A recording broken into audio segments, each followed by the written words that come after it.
I find I have so much more to say before I do these video book reviews than I do during. I finally figured out why this is. Because some people think with their mouths, people who like to talk a lot, and some people think with their hands, people who prefer to write. Unfortunately, I trained as a writer for 3 decades, and then everyone became illiterate. So I have to retrain my brain to formulate its thoughts while moving the mouth rather than while moving the hands. So I'm still getting the hang of it. I hope you will bear with me as I create file. Like, opening a file or a document is creative. I fucking hate the way people say that. But anyway, while I do this video review, I also hate the self-satisfied way that YouTubers say a video. I'm making another video. I didn't want to make a video about this, but I'm being forced to because it's so important that I just have to weigh in with a video. I hope you like my video, guys. What was I saying? Yes. Bear with me as I try to write a somewhat coherent review of Davis Aurini's As I Walk These Broken Roads, a post-apocalyptic novel. I'm trying to... Wow, I can't even spit out one fucking coherent sentence. This is going to be great. So, I don't normally review Manospherian books because why would anyone give a fuck about my opinion about a book of advice for men?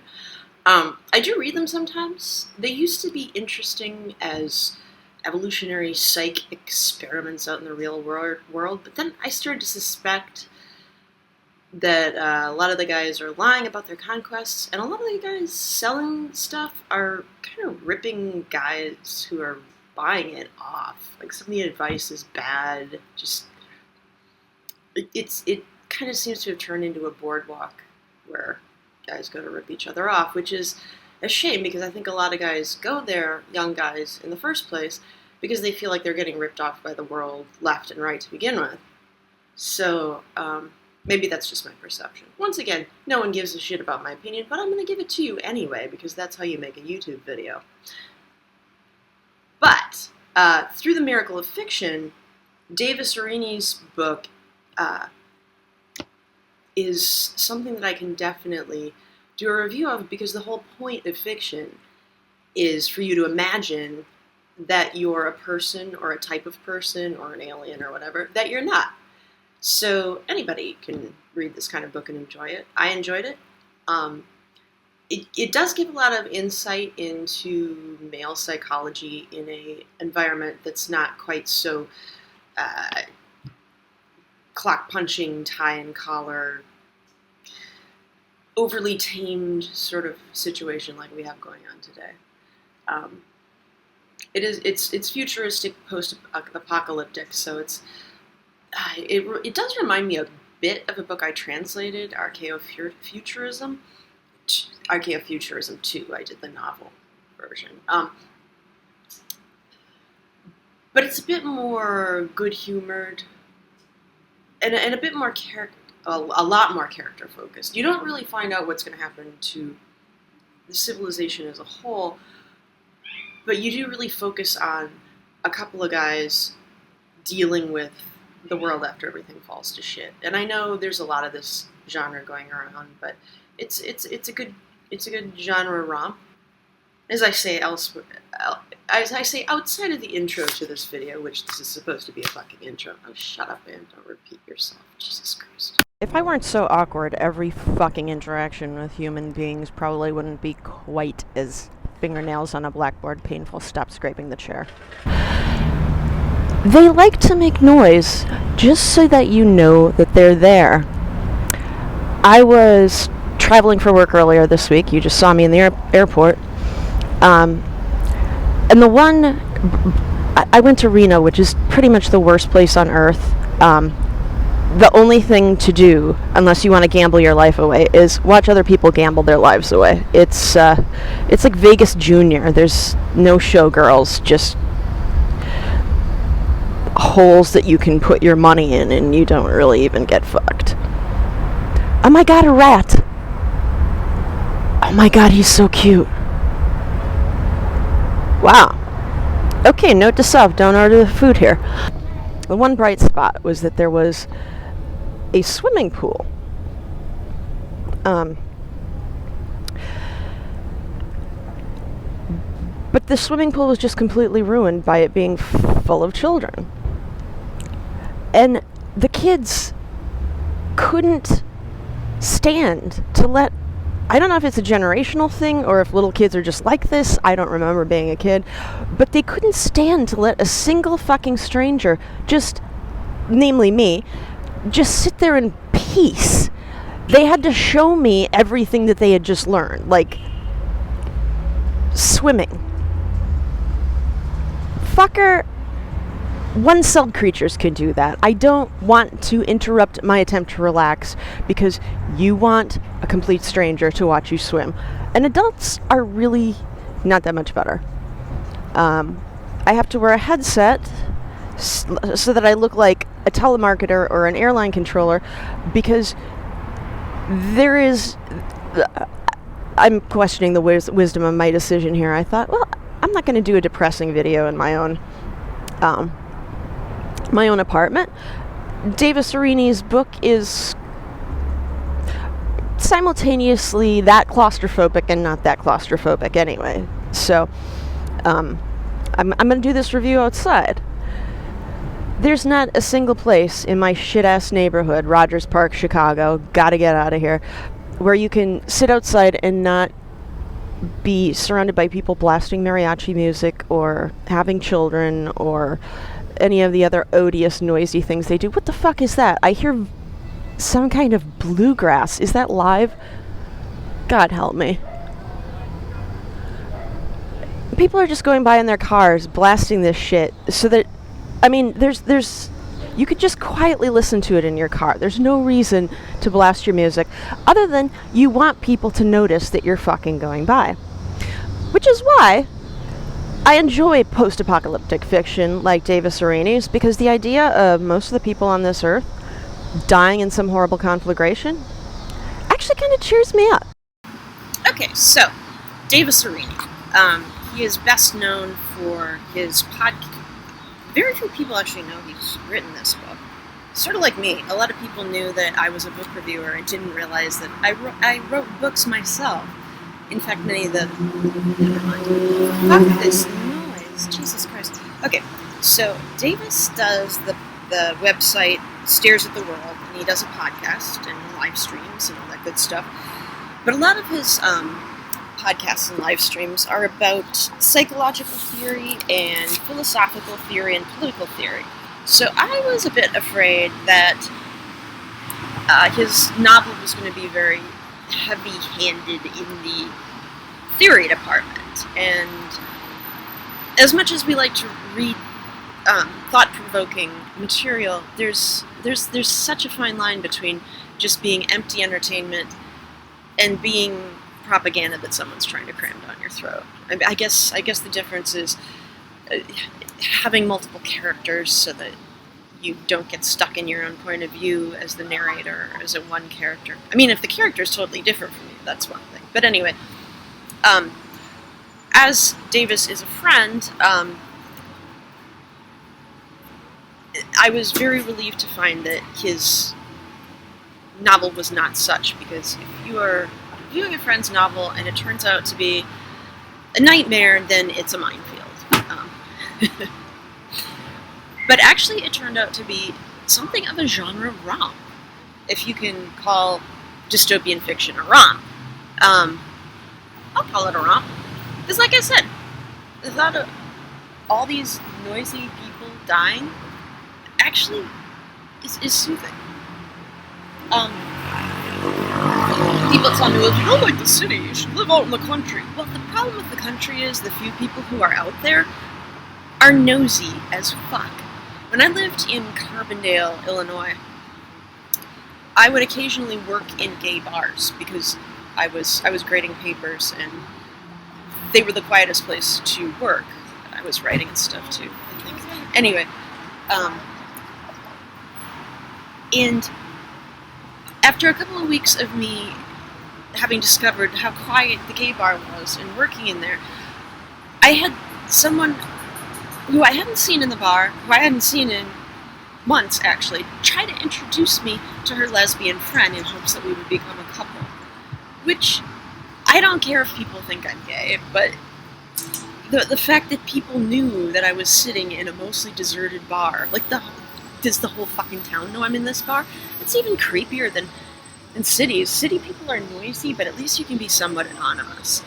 Like, I was feeling a bit self-conscious earlier about complaining about the noisiness of humanity whilst doing something attention-getting in a cafe myself, but by and large, no one is noticing me. Except maybe the cafe owner, who has this bizarre practice of letting you pay for your drinks after you consume them, which makes me think the local kids must dine and ditch here constantly, but I guess that's their problem. And Wentworth's intellectual blind spot is that he doesn't understand people's faith.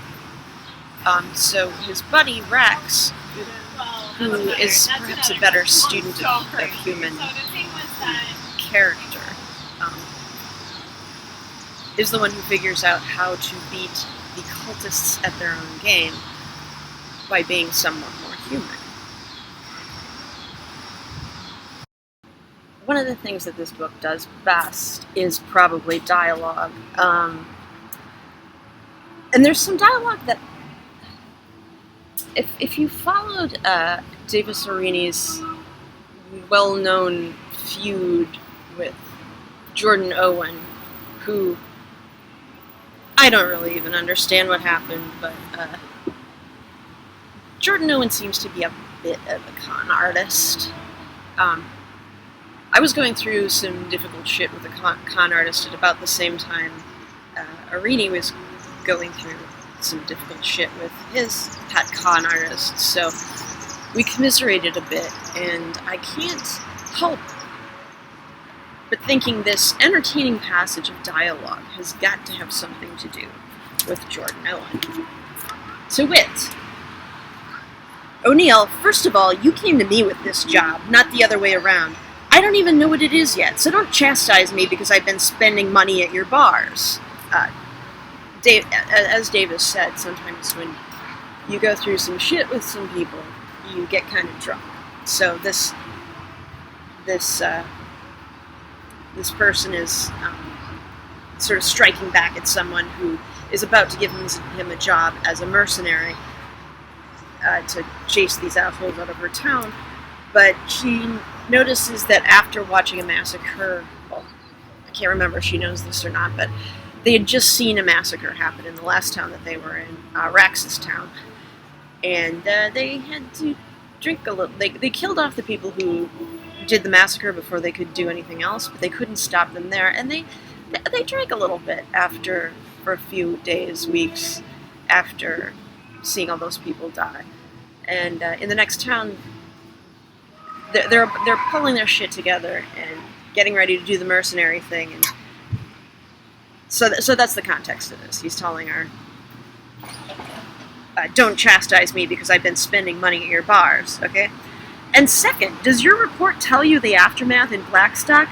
Yeah, we took out the slavers, but we were too late. The shitheads were living in a warehouse full of radioactive waste. We got to watch the whole damn town die of radiation sickness.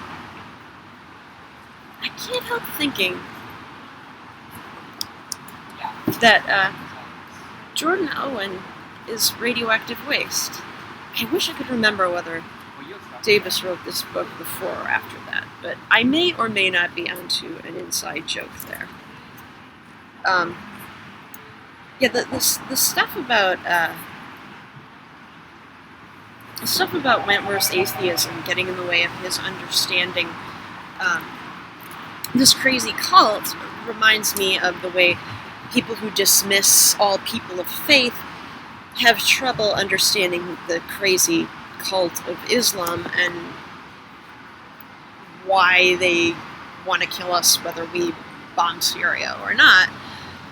If you make no effort to psychologically understand people of faith, then when they go nuts and start doing crazy people of the faith shit, you can't deal with them. Which is a great point. I mean, it makes sense in any situation. If you can't get into someone else's head, whether you like them or not, whether you agree with their way of life or thinking or whatnot, if you can't understand where they're coming from, dealing with them is just going to be a nightmare.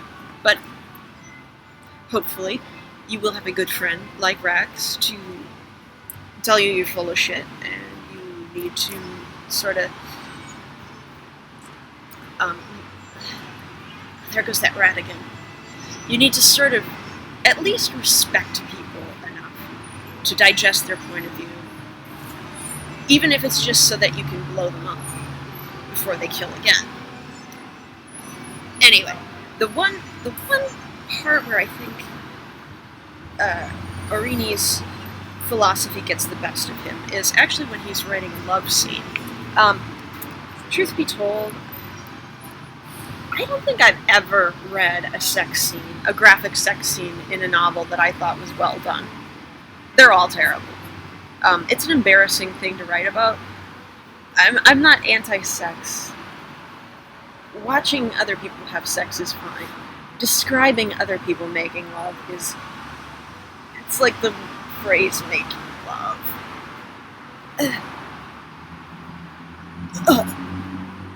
Like, I will write sex scenes, but I will only write them as parody sex scenes. I might have to write a sex scene coming up, so I don't know how I'm going to shade that.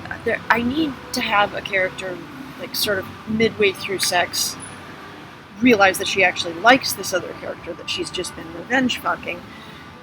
I don't know how I'm going to handle that, because like I said, I have never seen a well-done sex scene. And I read Clan of the Cave Bear when I was in junior high, and that kind of got me off, but looking at it from an aesthetic point of view, it was probably garbage. Probably total garbage.